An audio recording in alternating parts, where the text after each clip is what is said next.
Hello friend, my name is मुक्ति और आज हम बात करने वाले हैं कि गेट साइकोलॉजी का एग्जाम होता क्या है, क्या साइकोलॉजी के स्टूडेंट्स उसे दे सकते हैं और अगर दे सकते हैं तो उसका एलिजिबिलिटी क्राइटेरिया क्या है, उसका एप्लीकेशन प्रोसेस क्या है। और ये वीडियो एंड तक जरूर देखें क्योंकि हम तब डिस्कस करने वाले हैं गेट साइकोलॉजी से रिलेटेड कुछ रिसोर्सेज और उसका एग्जामिनेशन पैटर्न।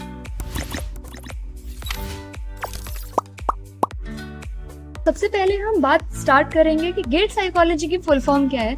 उसकी फुल फॉर्म है graduate aptitude test in engineering. आप सबको सुन के लगेगा कि ये इंजीनियरिंग का टेस्ट है, लेकिन ऐसा नहीं है। हाँ, ये इंजीनियर्स के लिए भी है, लेकिन 2021 से ये ह्यूमैनिटीज एंड सोशल साइंसेज के सब्जेक्ट से रिलेटेड भी एग्जाम्स कंडक्ट कराता है। तो इसमें सब्जेक्ट्स आते हैं जैसे कि साइकोलॉजी, सोशियोलॉजी, फिलोसफी, इंग्लिश और भी बहुत कुछ। तो ये एक ऐसा एग्जाम है जो हर साल लगभग फरवरी के मंथ में होता है और इसे IITs और IIScs turn by turn her साल कंडक्ट कराते हैं। तो अगर हम गेट का एग्जाम क्वालिफाई कर लेते हैं तो उसके बेनिफिट्स क्या है और वो हमें किस किस चीजों के लिए एलिजिबल बना देता है। तो सबसे पहले हम बात करेंगे रिक्रूटमेंट की। अगर हम गवर्नमेंट जॉब्स की बात करें तो बहुत सारे PSUs यानी कि पब्लिक सेक्टर अंडरटेकिंग्स, ये कुछ ऐसी कंपनीज है जो गवर्नमेंट के अंडर आती हैं। और अगर हमारा गेट क्वालिफाई हो जाता है और सबसे अच्छी बात है अगर बहुत अच्छी रैंक आती है तो हम PSUs में अच्छी जॉब पाने के लिए एलिजिबल हो जाते हैं। सेकेंड है हमारा गवर्नमेंट फेलोशिप्स। इंपॉर्टेंस के इंस्टीट्यूट जैसे कि DRDO, ISRO, अगर हमारे गेट क्वालिफाई हुआ है और उसके अलावा हमारे अच्छे मार्क्स हैं तो हम इसमें जूनियर रिसर्च फेलो या सीनियर रिसर्च फेलोशिप के लिए भी एलिजिबल हो जाते हैं। फिर आता है हमारा एडमिशन, जो कि साइकोलॉजी स्टूडेंट्स के लिए सबसे अच्छी बात है। बहुत सारे IITs और NITs में अगर हम गेट क्वालिफाई करते हैं तो उसमें एलिजिबिलिटी हमारी बढ़ जाती है कि हम उसमें PhD के लिए या बहुत सारे मास्टर्स के एग्जाम के लिए एडमिशन दे सकते हैं और एलिजिबल हो जाते हैं। फिर बात आती है फाइनेंशियल असिस्टेंस की। अगर हम बाहर जाके पढ़ना चाह रहे हैं और उसके अलावा हम किसी गवर्नमेंट इंस्टीट्यूट में पढ़ना चाह रहे हैं जैसे कि IIT, NIT, चाहे हम उसमें मास्टर्स करें या फिर PhD, तो अगर हमारा गेट स्कोर बहुत अच्छा आता है तो हम गवर्नमेंट के थ्रू स्कॉलरशिप के लिए भी क्वालिफाई कर सकते हैं। तो अगर हम बात करें कि गेट की एलिजिबिलिटी क्राइटेरिया क्या है तो वो बहुत ही इजी है। अगर हम एज अ साइकोलॉजी स्टूडेंट, अगर हम अपने बैचलर्स के फाइनल ईयर में हैं या फिर हम बैचलर्स या उससे कोई हायर डिग्री जैसे कि मास्टर्स हम उसे पास कर चुके हैं तो हम गेट का एग्जाम देने के लिए डायरेक्टली क्वालिफाइड हैं। अगर हम गेट साइकोलॉजी के एप्लीकेशन प्रोसेस की बात करें तो ये बहुत ही इजी है और ये स्टार्ट होने वाला है 30th of August से।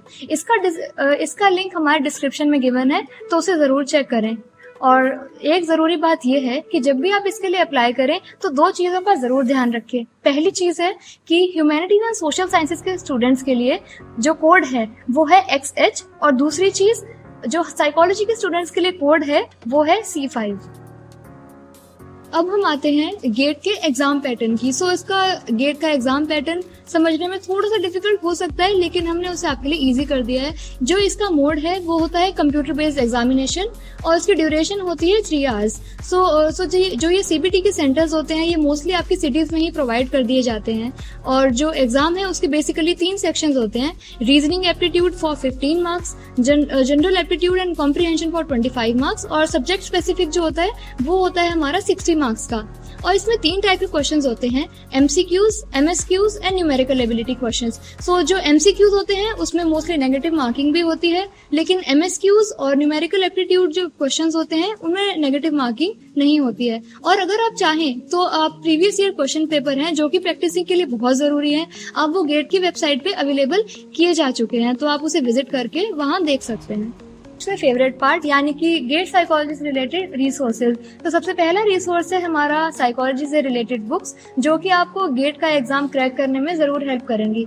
ये बुक्स के नीचे डिस्क्रिप्शन में गिवन है, तो जाने से पहले उन्हें जरूर चेक करें। और दूसरा मेन रिसोर्स है कि अगर आप गेट का एग्जाम क्वालिफाई कर लेते हैं तो कौन से NIT में या कौन से IIT में आप अप्लाई कर सकते हैं और वहाँ पे कौन से सब्जेक्ट्स में आप मास्टर्स या PhD परस्यू कर सकते हैं। इससे रिलेटेड रिसोर्स का लिंक भी नीचे डिस्क्रिप्शन में गिवन है। अगर आपको ये वीडियो पसंद आई तो सोशल रिसोल्ट के चैनल को लाइक, शेयर, सब्सक्राइब करना ना भूलें और देखते रहें और ही एजुकेशनल वीडियोस के लिए। Thank you.